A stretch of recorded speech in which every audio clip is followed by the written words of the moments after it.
Is it okay to date or sleep with your employees or customers when operating a bar? I mean, like I said, a lot of opinions, different opinions out there, but I personally do not think it's okay to sleep with your employees or sleep with any customers that you meet at your own bar. I always say, do not shit where you eat.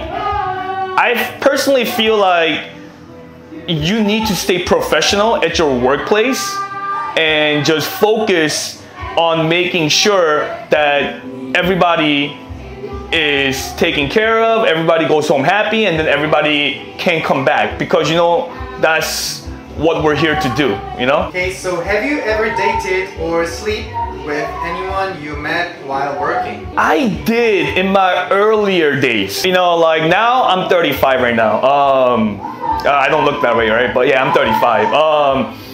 But when I first started this whole nightlife journey, I was 21 when I started bartending for like bars and whatever restaurants and stuff. And I met a few cute girls while working as co-worker or customers. Okay, I personally haven't dated or slept with any other customers because I'm really against that. But I did try dating some of the co-workers in my earlier days, and it was not working out because we get into an argument. It would affect how we work together, Like we would not try to talk to each other, we'll try to avoid each other. And sometimes when you're in a relationship and you are, like when you're like having some argument with your partner, you sometimes need time away from each other. So today, I want to talk about a hot debate that's going around these days about tipping culture, because there is no tipping culture anywhere else in the world except United States of America. In other countries, employees of an hospitality industry like bars and restaurants, they would just get paid of whatever was agreed upon, whether it's hourly salary or like, whatever it is. Yeah, and then they will be expected to get whatever they agreed upon and whatever hours they work. But in United States of America, people are expected to pay tip of about 18 to 20%. Some people think that tipping culture shouldn't exist, and some people think that tipping culture should exist everywhere else too. So I want to discuss about that with you guys today. So which side are you on when it comes to the tipping culture? Well, it's hard to say because I'm actually half and half, because there are good things about tipping culture and there are also bad things about tipping culture. And then when you write everything down on the paper and then look at both sides, it really can go either or. And really there's no right or wrong answer to this. It's just different way of thinking. And obviously employer like myself might lean more towards the benefits of a tipping culture versus, some of like consumers might lean more towards not having tipping culture. But like I said, I'm somewhere in between. What are the green flags you look for in your employees at your karaoke bar? The biggest green flag I look for in my employees are honesty. Most of the time, if they lie about certain things, somebody will find out. If you lie about certain problems, certain situations, and then the management aren't aware of them, potentially can lead to more problems because that problem didn't go solved. When we find out because the problem got bigger, it's harder for the management to take care of those problems. So that is the biggest green flag I look for in my employee, honesty, because I need to know all the things that's going on in their store. They're my eyes and ears. They're the connection between me and my customers. And then the second biggest thing is someone that can keep a good communication. I personally believe communication is one of the biggest green flag trait that anybody can have at working at anywhere. Because I believe that we are a team. And everybody needs to keep a good communication with each other so that everybody can be on the same page. It makes a business look really bad if somebody's doing one thing and the other person is doing something else. And everybody in Team Sing Sing Av A needs to do the same thing to take care of our customers. Then what are the red flags you look for in your employees at karaoke bar? Biggest red flag is definitely stealing.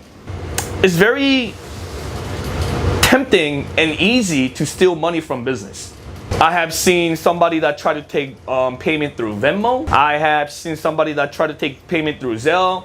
I have seen somebody that says our credit card machine is broken, so go take out cash. And they think that the management won't find out. But, you know, it's a matter of time that people will find out, you know? And when you hear about something like that, you have to let the person go, because to me, it's not the first time they did it. It's the first time they got caught.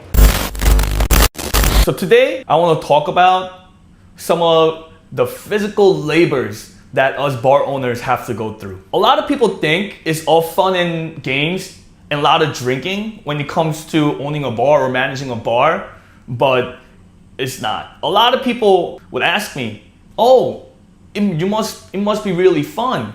You must party all the time. Wow, I wish I have a job like yours.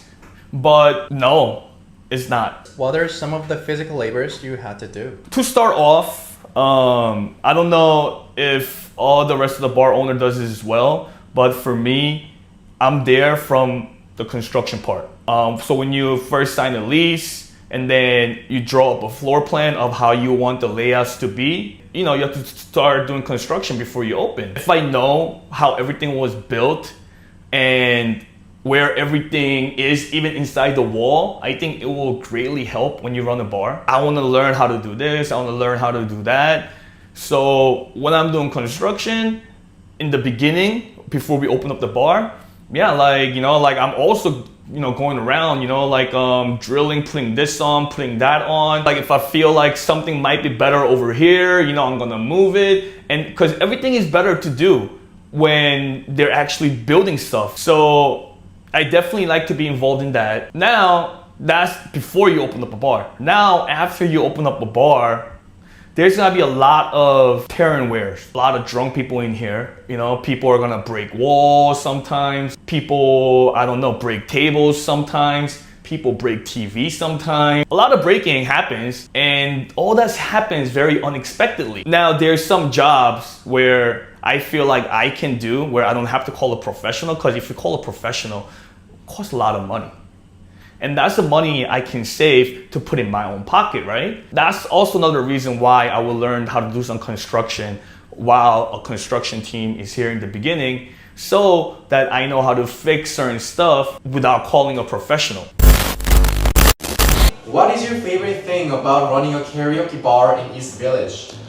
My favorite thing about running a karaoke bar in East Village is a location in New York City where all these different type of people come to eat, hang out, drink, and all that, which means there's a lot of restaurants and a lot of bars, which means that they all come to karaoke Sing Sing Avenue A, and I get to meet all these people, you know, all these different type of people that I probably wouldn't have chance to meet if I was doing anything else. And my second favorite thing, honestly, is that I don't have to wake up early.